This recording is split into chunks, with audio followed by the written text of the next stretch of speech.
5वीं पीढ़ी का फाइटर प्लेन बनाएगा भारत। अगली खबर देखिए, स्वदेशी लड़ाकू विमानों के मॉडल को मंजूरी। 2 इंजन वाला AMCA multi role fighter jet, advanced medium combat aircraft, stealth तकनीक से लैस होगा फाइटर प्लेन, रेडार की पकड़ में नहीं आएगा AMCA। अब ये सवाल ये है कि अगर हम सूर्या बना रहे हैं तो हम इसमें ऐसा क्या कर रहे हैं कि इसके लिए कहीं कोई दूसरा रेडार नहीं होगा? किन किन मायनों में खास होगा ये माशाल्लाह? ऐसा है कि ये जो लड़ाई होती है इसमें एक आप काउंटर क्रिएट करते हैं, उसका काउंटर होता है, फिर काउंटर होता है, ये तो इसी तरह चलता है। अब इस टेक्नोलॉजी के क्षेत्र में आपको आगे रहना पड़ता है। अच्छा, ये बात है। अगर हमारे पास सूर्या है तो हम उनको पकड़ेंगे। सर इसको थोड़ा समझाएंगे, ये जो हमने बनाया है इसमें एक खासियत क्या है? जरा इसमें बिग वॉल पे डालिए जरा इसको, और आप सर आइए सामने, और अगर आप इसको समझा पाए हमको, ये किन मायनों में खास क्या क्या ऐसा है जो आपको यहाँ दिखाई दे रहा है और आप एक्सप्लेन कर सकते हैं? पहली बात, स्टेल्थ कैसे क्रिएट करते हैं। स्टेल्थ का मतलब आपने बहुत अच्छा समझाया कि इसके ऊपर जब रडार की किरणें पड़ेंगी तो एब्जॉर्ब हो जाएगी, ज्यादातर इससे जाएंगी। राइट। लेकिन उसके 2 तरीके हैं। पहला स्टेल्थ ज्योमेट्रिक स्टेल्थ होता है। तो पहला इसकी डिजाइन जो आप देख रहे हैं, इसमें ऐसा आपने डिजाइन नहीं देखा होगा जिस तरीके से कोने ऐसे निकले हुए हैं। इसका मतलब जब रडार की किरणें इसकी पड़ेंगी तो लौट के वहां नहीं जाएंगी, वो इधर-उधर बिखर जाएंगी। इधर-उधर अच्छा, इसलिए dispersal of radiation is first technique. अच्छा, ये इसकी सतह को ऐसा बनाया जाता है कि इस पर पड़ने वाले जो रेडियो सिग्नल्स हैं वो वापस वहां रेडार की तरफ ना जाके इधर-उधर छितरा जाएं तो पकड़ में आएगा नहीं। अच्छा, और है ज्योमेट्रिक स्टेल्थ। ये ज्योमेट्रिक स्टेल्थ का डिजाइन से होगा, ये डिजाइन हुआ। ठीक है। फिर दूसरा होता है रडार एब्जॉर्बेंट पेंट। ओके। वो पेंट इसमें लग जाता है तो रडार की जो किरणें आती हैं वो एब्जॉर्ब हो जाती हैं। ओके। तो बहुत थोड़ी सी जो वापस जाएंगी, बहुत थोड़ी जाती हैं। नहीं तो इतना बड़ा जहाज होगा तो उसका आना चाहिए कम से कम 1 से 3 स्क्वायर मीटर। अच्छा, रडार क्रॉस सेक्शन जो दिखेगा, लेकिन ये हो जाएगा 0.001, बहुत छोटा हो जाएगा, बहुत छोटा, 1/1000 हो जाएगा। ठीक है। तो ये करता है स्टेल्थ एयरक्राफ्ट। तो जो रेडार पकड़ता है, मान लीजिए स्टेल्थ के जरिए, मतलब उधर से सिग्नल्स आए, रेडार ने पकड़ा, ये समझ लिया अच्छा इस जगह आ रहा है, उससे उसकी रफ्तार वगैरह किधर जा रहा है, डायरेक्शन, वो सब अंदाजा लगा लिया। 2 चीजें होती हैं। आप उसकी रफ्तार पता करते हैं, उसकी दिशा पता करते हैं, उसकी पोजीशन पता करते हैं। अच्छा। लेकिन ट्रैकिंग भी उसी के जरिए करते हैं, क्योंकि उसी पर आप ट्रैक करते हैं। अच्छा। आपकी मिसाइल कहां जाएगी? आपकी मिसाइल वहां जाएगी जहां पर ये सिग्नेचर दिखाई दे रहा है। ओके। तो आपने ट्रैक किया, उसको टारगेट की, उसको क्रॉस सेक्शन में लिया और हिट कर दिया। ओके। अब दूसरी चीज यही नहीं है, एक इसके पीछे अगर आप इंजन बाहर लगाएंगे, इंजन की भी तो वो जाती है, वो जो वोक बोलते हैं हम, वो जाएगी। उसमें गर्म हवा होगी, उसको IR सिग्नेचर बोलते हैं, थर्मल सिग्नेचर बोलते हैं। अच्छा। तो वो थर्मल सिग्नेचर भी पिकअप होगा। तो एक क्रॉस सेक्शन सिग्नेचर हो गया, एक IR सिग्नेचर हो गया। IR हो गया। तो IR थोड़े दिन में हम लोग भी समझ जाएंगे काफी ज्यादा। IR सिग्नेचर को भी आप सप्रेस करते हैं, इसका इंजन जो है बाहर उतनी गर्म हवा नहीं छोड़ता है। तो उसके भी लिए टेक्निक लगानी पड़ती है। वो जो मिसाइल जो हीट सीक करके अटैक करती है वो भी नहीं कर पाएगी। ये सबसे तो ये 5th जनरेशन जो कहा जा रहा है अभी, मतलब जनरेशन वाइज किस तरीके से इंप्रूव हुआ है? 5वें जनरेशन में क्या खास? 5th जनरेशन में क्या होता है कि इसमें जो एक तो स्टेल्थ होता है, दूसरा इसमें सुपर क्रूज की पावर होती है। इसका इंजन इतना पावरफुल होता है कि ये क्राफ्ट बिना आफ्टर बर्नर के हवा की दुगनी या तिगनी रफ्तार से चल सकता है। बिना आफ्टर बर्नर आवाज की दुगनी या तिगनी से ओके ये चल सकता है। ये इसकी सुपर क्रूज इसके अंदर पावर होती है। इसका मतलब इंजन बहुत पावरफुल है with respect to the aircraft. Okay. उसके बाद इसके जो सामान लगे रहते हैं, जो मार करने वाले, जैसे मिसाइल्स हैं, बॉम्ब्स हैं, वो भी बे के अंदर होते हैं। अच्छा, बाहर निकले हुए नहीं रहते? बाहर, क्योंकि सिग्नेचर देंगे, रडार सिग्नेचर। अच्छा। जितना बाहर निकला हुआ होगा रेडार को उतना सिग्नल मिलेगा कि वहां से रिफ्लेक्शन होगा, भी जाएगा, तो बे के अंदर रहेगा। जैसे वो पहिए अपने अंदर समेट लेता है, उसी तरीके से वेपन अंदर समेटे होगा। तो ये एक बात और होगी। इसके बाद इसमें दूसरी चीज होती है, आपने अगर वक्त पर पढ़ा दिया होता तो शायद मैं भी एयरफोर्स में कहीं छोटी मोटी नौकरी। इसके बाद एयर सिचुएशन के लिए इसके अंदर होता है एक तो रेडार होता है जिसको बोलते हैं आइजा रेडार। हमने पहली बार भी बात की थी, active electronically scan radar. Okay. वो इसके नोज में लगा रहता है। उस रेडार तो सर जब ये घर में बनने लगेगा तो इससे तो बड़ी दिक्कत हो जाएगी उन लोगों की जो सोच रहे थे कि हमारे यहाँ से खरीदे, हमारे यहाँ से बनेगा तो जितना चाहे उतना बना लीजिए, जितना चाहे उतना बना लीजिए। और ये बड़ा थर्राने वाला है दुश्मनों के लिए, कॉम्पिटिटर्स के लिए, सिर्फ दुश्मनों एडवर्सरी के लिए नहीं, कॉम्पिटिटर्स के लिए, प्रतिद्वंदियों के लिए भी। BSF के IG शशांक आनंद का बड़ा खुलासा, सीमा पार से बहुत बड़ी घुसपैठ की साजिश की जा रही थी, BSF ने घुसपैठ की साजिश को नाकाम कर दिया।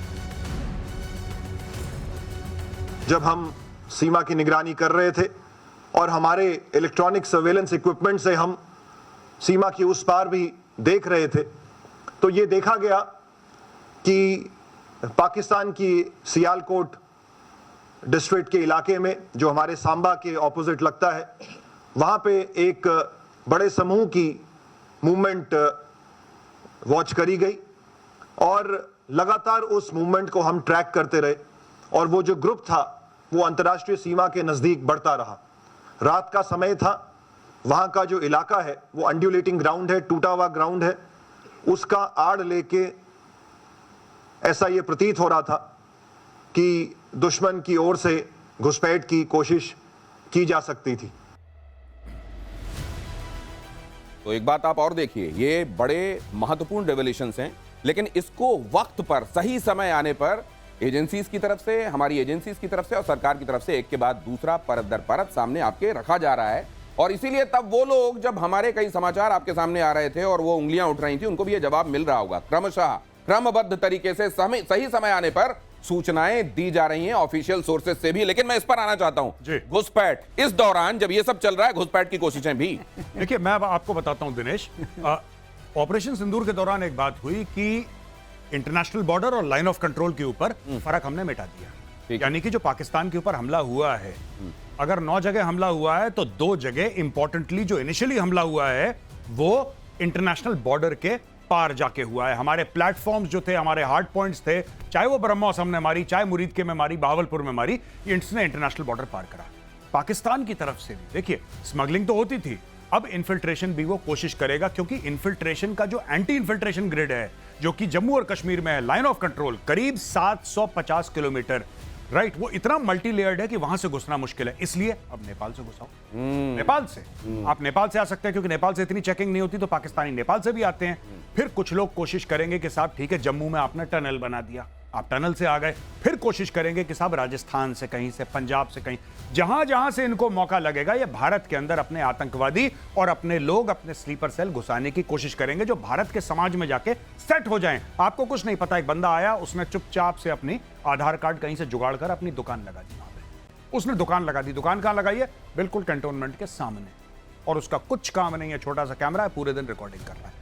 यह भी एक बहुत बड़ी जासूसी का कारनामा है जो पाकिस्तान, अभी हम लोग ज्योति मल्होत्रा की बात कर रहे हैं, वो क्या कर सकती है? ज्योति मल्होत्रा के पास थोड़ा ना कोई टॉप सीक्रेट डॉक्यूमेंट है, लेकिन वो माहौल बनाना, पाकिस्तान की एक अच्छी छवि पेश करना। तो ये जो इन्फिल्ट्रेशन पूरा का पूरा हो रहा है, जिसके बारे में आप बात कर रहे हैं, ये इन्फिल्ट्रेशन भी उसी में एक पजल का एक पीस है कि किस तरीके से वो लोग अंदर आएंगे और किस तरीके से भारत के अंदर ये काम करने की कोशिश करेंगे। तो बहुत सारे टुकड़े आप देख रहे हैं जी। पजल का। अगर ये पीस आपने गौर से अगर ये सुना हो, आपके आसपास में समाज में आकर कहीं इस तरह का व्यक्ति खुद को स्थापित करने और फिर वहां से पाकिस्तान के लिए या दुश्मनों के लिए काम करने की कोशिश करेगा, इसीलिए प्रधानमंत्री कह रहे हैं कि ऑपरेशन सिंदूर सिर्फ सेना को नहीं लड़ना है, हम सबको मिलकर साथ में इसे अंजाम तक पहुंचाना है। ऑपरेशन सिंदूर से जुड़ी ये बड़ी खबर देखिए, बीएसएफ ने कहा पाकिस्तानी बंकरों को मशीन गन से उड़ाया गया।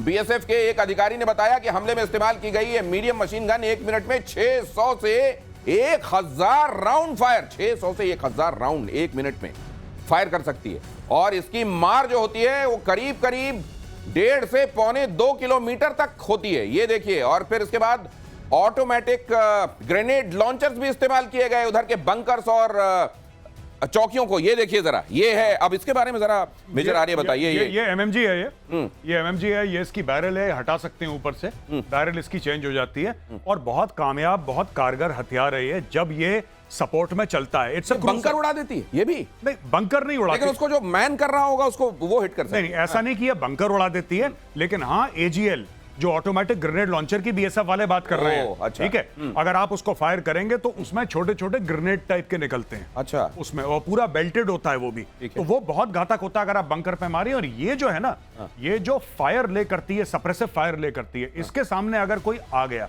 दिस इज आल्सो 7.62, ये भी 7.62 है, लेकिन इसके सामने अगर कोई आ गया, बहुत ही जबरदस्त। ये तो बहुत बार चलाया हमने। अच्छा, और कहते हैं सर ये अकेले नहीं चलती, 2-3 लोग होते हैं इसको। हाँ, इसका गन के लिए अलग होगा, एमुनिशन बॉक्स आपका, इसका ट्राइपॉड लगता है नीचे। अच्छा। ये 3 पैरों वाला जो दिखा रहे हैं, ये ट्राइपॉड है, ये ट्राइपॉड के लिए अलग होता है, अकेला नहीं चला सकता, इट्स वेरी हैवी। लेकिन इसका जो फायर पावर है बहुत ज्यादा है, बहुत ज्यादा ये फायर जो पावर है। ऑफिसर इसके बारे में जानकारी दे रहे थे वो ये कह रहे थे कि 600 से 1000 गोलियां 1 मिनट में ये पानी की धार तक को रोक सकती है, इस तरीके का इससे गोलियां निकलती है, ये बता रहे थे। अब ये पानी की धार का तो मुझे नहीं पता है, लेकिन मैं लेकिन आपको उधर खून की धार जरूर बह जाए। हाँ, ये पक्की बात है। और इसके अंदर इसीलिए क्योंकि इसका रेट ऑफ फायर इतना ज्यादा है, बैरल गर्म हो जाती है, इसलिए इसकी दूसरी बैरल, ये स्पेयर बैरल लेके चलते हैं कि जैसे ये गर्म हुई, हटाया, दूसरी बैरल लगाई, कैरी ऑन। और 5 सेकंड लगते हैं बैरल चेंज करने में, 5 सेकंड के अंदर चेंज और कैरी ऑन।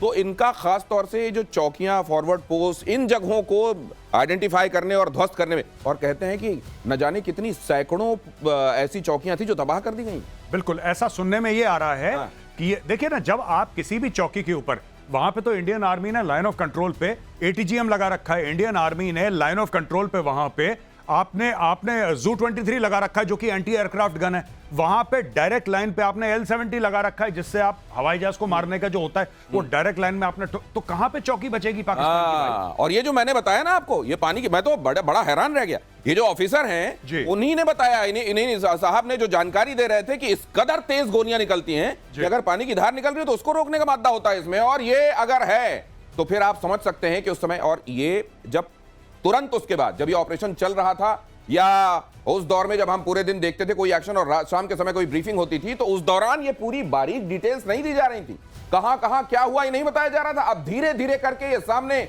आ रहा है और आपको पता चल रहा है कि असल में पाकिस्तान को जितनी मार पड़ी हम समझ रहे थे उससे कहीं ज्यादा, और न जाने कहां कहां पर मार पड़ी। अब ये देखिए जरा, ऑपरेशन सिंदूर में BSF ने मार गिराए 413 ड्रोन, पाकिस्तान के निशाने पर था फलौदी का एयरबेस। भारत के एयर डिफेंस सिस्टम ने पाकिस्तान के सभी ड्रोन को हवा में मार गिराया। इतने सारे ड्रोन, और ये जो मशीन गन के बारे में हम अभी बात कर रहे थे, MMG है ये, हाँ, medium machine gun, medium machine gun. अब इसको आपसे वैसे ही समझते जाएंगे जैसे अभी कॉम्बैट जेट्स के बारे में बता रहे हैं सर, लेकिन ये बताया ये गया कि ये ड्रोन्स को भी इसके जरिए मारा गया है। हाँ देखिए, बात ये है ना कि इसका जो इफेक्टिव रेंज है, अगर उसमें कई ड्रोन, एक तो इसका रेट ऑफ फायर काफी हाई है, तो आपने इसको और ये हमें सिखाते भी हैं एंटी एयरक्राफ्ट रोल में, एक रोल में। अब इससे कोई 4th जनरेशन या 5th जनरेशन फाइटर प्लेन तो नहीं गिरने वाला है इससे, लेकिन हाँ, ड्रोन्स आर स्लो मूविंग। अगर स्लो मूविंग ड्रोन है या कोई भी ऐसा ऑब्जेक्ट है जो सामने से आ रहा है, एरियल थ्रेट है, और ये इसकी जद में आ गया, तो ये इसको निपटा देगा। दिनेश, ऐसा है कि जब हम निपटाते हैं, मैंने आपको एक बार पहले भी आपके शो बताया था कि जो जितने का टारगेट है, जितने पैसे का, उसको उतनी, अब ये अगर वो आपने $1000 का ड्रोन भेजा है मेरे पास जिसका दाम 80,000 90,000 है, तो मैं उसको अपनी एक गोली से मारूंगा ना। नहीं, ये ₹2 वाली परिभाषा सर की बढ़िया है, उसमें अच्छे समझ में आएगा कि अगर ₹100 का उधर से कोई मान लीजिए एरियल थ्रेट आता है तो इधर से ₹2 वाले हथियार से उड़ा देना चाहिए, तब तो पैसे वसूल है। तो ये अपना किया, ऊपर किया और मारा, लेकिन एक अस्त्र की बात नहीं हो रही जो कि शायद चला था। अच्छा, लॉइटरिंग म्यूनिशन है नागास्त्रा 1। ओ, वो क्या करता है, वो ये बार-बार जो ये टर्म यूज होता है इसको भी समझ लीजिए, लॉइटरिंग म्यूनिशन। ये एक्सपर्ट से बात करके ही पता चला मुझे कि मंडराने वाला ऐसा कोई ऑब्जेक्ट जो ऐसे मंडराता रहता है और जहां उसको चाहिए होता है वहां जाकर वो विस्फोटक को गिरा देता है। ये आर्मी के पास है। और जो एक बार बात हो रही थी कि हमने नजदीक वालों को मारा है, वो ज्यादा ऊंचाई पे नहीं जाता है, वो 400-500 मीटर की ऊंचाई पे घूमता रहता है। अच्छा। लेकिन बैटरी पावर्ड होता है और बहुत छोटा है, राड की पकड़ में नहीं आता है। और जहां उसको आपने GPS की पोजीशन दी या आपने उसको रेडार वाली पोजीशन दी, वो वहां आराम से घुस गया, गई वो चीज। तो ये आप कह रहे हैं कि इस तरह की बहुत सारी और बहुत सारा स्ट्रेटेजिकली हमको रिवील भी नहीं करना है, तो बहुत कुछ ऐसा है जो अभी आप चिंता मत कीजिए। ये सब रिवील है दिनेश, चिंता। अरे इतने में हालत खराब है तो जो अभी रिवील नहीं किया गया है। देखिए, रक्षा मंत्री राजनाथ सिंह ले सकते हैं बहुत बड़ा फैसला, सुरक्षा के लिए इनवार मिसाइल का ऑर्डर। अब ये क्या है सर, बताइएगा जरा। ये 2 से 3 हजार करोड़ की आती है इनवार मिसाइल, ये 2 से 3 हजार करोड़ की डील है जी। क्या है सर ये Invar missile anti tank guided missile है। अच्छा, ये भारत डायनेमिक्स लिमिटेड बनाती है, तो आप उससे समझ गए मैंने बनाया है इसको। ठीक है। ये बड़ी जी। बड़ी अच्छी, ये रशियन ओरिजिन की मिसाइल है। अच्छा। लेकिन अब पूरी तरह से इंडिजनाइज हो गई है और जितने नंबर में कहिए उतने में बना देंगे। तो सर ये ATGM, ये एंटी टैंक गाइडेड मिसाइल, तो ये जो है ये टैंक को मारने के लिए गाइडेड मिसाइल है। बख्तर उसके जो आर्मर्ड हिसाब किताब होता है, टैंक बख्तरबंद गाड़ी तो उससे आसान नहीं, मतलब टैंक जिसको ये कहा जाता है कि भेदा नहीं जा सकता, उसको भेद देने वाला ये मामला है। ये कम से कम 8 से 10 इंच का स्टील पेनिट्रेट कर जाएगी। तो ये इस खबर के मायने भारत की सुरक्षा दृढ़ता को बढ़ाने के हिसाब से क्या है? देखिए साहब, ऐसा है कि जैसे हमारे पास नाग मिसाइल है, नाग भी यही काम करती है। अच्छा। That is also anti tank guided missile. हमारे पास एटीजीएम के लॉन्चर्स होते हैं इन्फेंट्री बटालियन में। तो बेसिकली क्या होता है कि टैंक जो है, टैंक एक निर्णायक युद्ध लड़ने के लिए आता है। तो जब टैंक सामने से आता है, टैंक के अंदर कई किस्म के आर्मर होते हैं, जिसमें से एक रिएक्टिव आर्मर भी है कि टैंक का जो आर्मर है उसके ऊपर बारूद लगा रहता है। उसका कवच है, वो उसका बारूद है। जैसे कोई आया वो फटा, इसको बर्बाद कर दिया।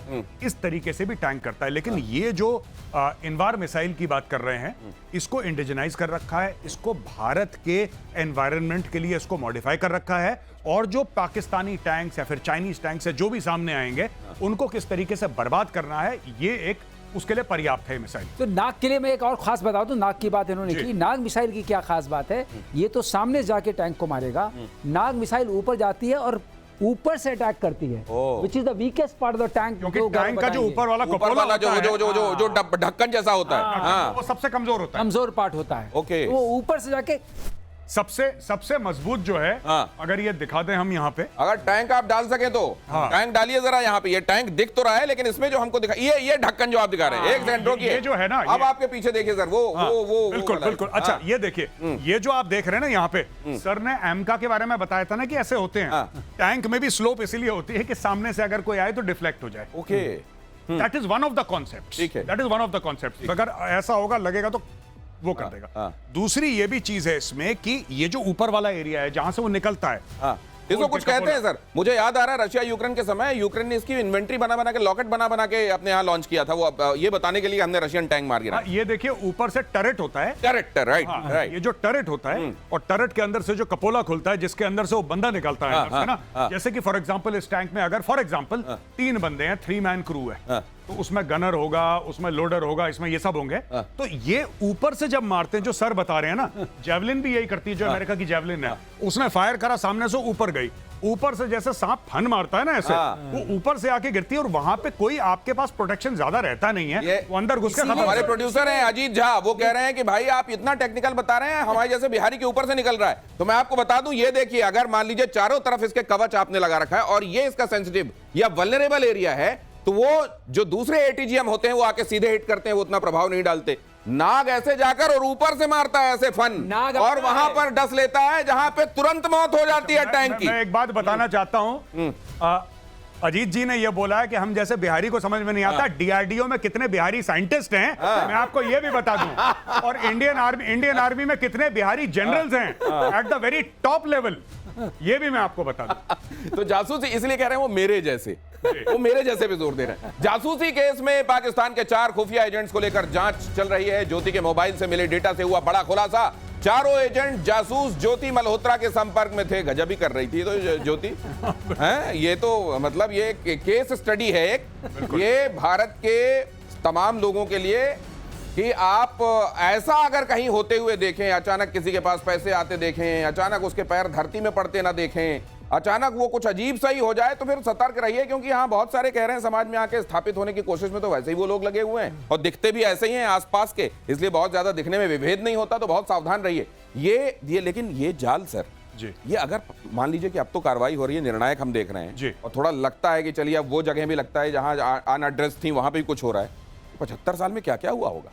नहीं, बहुत ज्यादा। आप ये देखिए ना, 2016 में मंत्री थे किरण रिजिजू उस वक्त, तो उन्होंने पार्लियामेंट में बोला था कि हमारे देश के अंदर, it's available on the internet, आप गूगल पे चेक कर सकते हैं, कि 2 करोड़ से ज्यादा बांग्लादेशी भारत में घुस चुके हैं। ये 2016 की बात है। आज की तारीख में आप समझ लीजिए कि वो संख्या कितनी बढ़ गई होगी। और दूसरी चीज, पाकिस्तान की इन्फिल्ट्रेशन रूट, जब पाकिस्तान को यह पता लगा, बड़ी इंपॉर्टेंट बात बता रहा हूं, जब पाकिस्तान को यह पता लगा कि लाइन ऑफ कंट्रोल से हम लोग भारत में नहीं आ सकते, बड़ा मुश्किल हो गया है, 1000 बार कोशिश करें, हो सकता है 1-2 सफलताएं मिले, 999 फेल, उसने इंटरनेट का इस्तेमाल करके आम लोगों के दिमाग में जहर डालना शुरू कर दिया। अलकायदा का, इस्लामिक स्टेट का जहर इंटरनेट के थ्रू रेडिकलाइजेशन हुआ। देखिए, जरा सावधान रहिए। अगली खबर देखिए, मोदी की चेतावनी से पाकिस्तान में खलबली मची हुई है। पाकिस्तान ने बयान जारी करके कहा कि ऐसा बयान परेशान करने वाला है। भुज की रैली में पीएम ने कहा था, रोटी खाओ चैन से वरना मेरी गोली तो है ही। सुख चैन की जिंदगी जियो, रोटी खाओ वरना मेरी गोली तो है ही। सुख चैन की जिंदगी जियो, रोटी खाओ वरना मेरी गोली तो है ही। गोली है ही। इसमें पता है खूबसूरती क्या है? हाँ। लोग ये सोच रहे हैं कि देखिए प्रधानमंत्री ने जो बयान दिया है कितना मजबूत बयान। बात वो नहीं है। बात यह है कि डायरेक्टली भारत के प्रधानमंत्री पाकिस्तान के लोगों से बात कर रहे हैं। आप ये देखिए कितनी बड़ी बात है।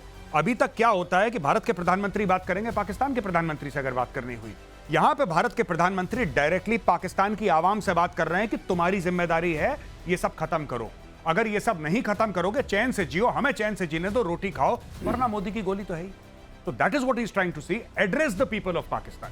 ये अब आवाम के लिए भी, वहां की पाकिस्तान की जनता के लिए भी वक्त आ गया है कि ऐसी आर्मी से, जिसके विषय में कहता है कि बाकी जगहों पर तो देश की आर्मी होती है, यहां आर्मी के लिए एक देश है, ऐसी आर्मी से आप छुटकारा पाइए। शहबाज जैसे लोग जिनको खुद का पता नहीं, ऐसे एलिस इन द वंडरलैंड लोगों से छुटकारा पाइए और अपनी जान बचाइए। ऑपरेशन सिंदूर के बाद नौसेना के अधिकारियों से मिलेंगे रक्षा मंत्री। अगली खबर, आईएनएस विक्रांत पर जाकर रक्षा मंत्री नौसेना का मनोबल बढ़ाएंगे। 29 मई को राजनाथ सिंह का आईएनएस विक्रांत का दौरा। आप देख रहे हैं प्रधानमंत्री जहां एक के बाद दूसरी ऐसी जगहों पर जहां जो मिलिट्री इंस्टॉलेशंस हैं वहां पहुंचकर जवानों का मनोबल बढ़ा रहे हैं, तो रक्षा मंत्री भी यही कर रहे हैं। और सिलीगुड़ी कॉरिडोर पर राफेल और S-400 की तैनाती। बांग्लादेश में तनाव को देखते हुए भारत का अलर्ट। ये तैनाती भी बहुत खास, ये आप जानते हैं ये जगह भी, और कई बार आपको मेजर गौरव आर्य ये बता चुके हैं, मुनीर हाट के संदर्भ में भी आपको बता चुके हैं, और यहां पर ये तैनाती बहुत मायने रखती है। लेकिन उनसे एक कमेंट आज का ले लूं। जी देखिए, बात यह है कि जिस तरीके से मोहम्मद यूनुस अपनी कुर्सी बचाने की कोशिश कर रहा है, मोहम्मद यूनुस जिस तरीके से अपने खुद के आर्मी चीफ से लड़ रहा है, अपने खुद के आर्मी चीफ के खिलाफ सड़कों पर प्रोटेस्ट ला रहा है, आर्मी चीफ कह रहा है इस साल चुनाव करो, मोहम्मद यूनुस कह रहा है नहीं अगले साल जून जुलाई में करवाऊंगा। तो ये बहुत एक खतरनाक सूरत हाल बांग्लादेश के अंदर हो रही है, और अपनी कुर्सी बचाने के लिए मोहम्मद यूनुस चीन के साथ मिलकर, किसी और पावर के साथ मिलकर कुछ भी कर सकता है, क्योंकि वो चाहता है कि सत्ता पर रहे।